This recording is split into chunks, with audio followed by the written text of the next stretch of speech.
Hey everyone, welcome to our biochemistry lecture series. Today, we're diving into the fascinating world of cells, specifically, comparing animal cells and plant cells. Whether you're Team Leaf or Team Fur, by the end of this video, you'll know exactly what makes these cells tick and how they keep living things alive. Let's get started. Here's what we're aiming to learn today. Identify key organelles in both plant and animal cells. Compare and contrast these organelles. Understand how each organelle helps the cell survive and thrive. Let's begin with the basics. Both animal and plant cells are eukaryotic, meaning they have a nucleus and membrane-bound organelles. But they're not identical twins, they have some key differences. Animal cells make up the tissues and organs of animals. They don't have a cell wall or chloroplasts. Plant cells, on the other hand, are the building blocks of plants. They have a rigid cell wall and chloroplasts that help them make their own food through photosynthesis. First up, the nucleus.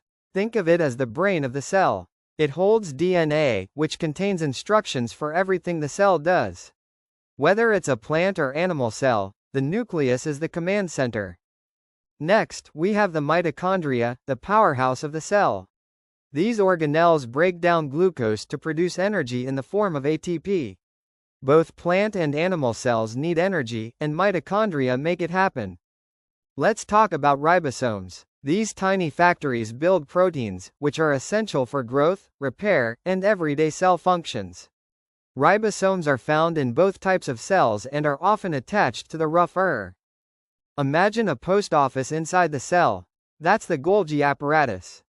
It modifies, sorts, and packages proteins and lipids for delivery. Whether it's a plant or animal cell, the Golgi is always busy. There are two types of ER, rough and smooth.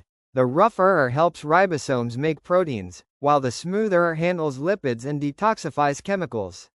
Both types are found in plant and animal cells. Think of the vacuole as a storage unit. It holds water, nutrients, and waste. In plant cells, the vacuole is much larger and helps maintain structure. In animal cells, it's smaller but still important. The plasma membrane is like a security gate. It controls what enters and exits the cell, keeping everything balanced. It's found in both plant and animal cells and helps maintain homeostasis. Now let's look at what makes plant cells unique. Cell wall. Provides structure and prevents too much water intake.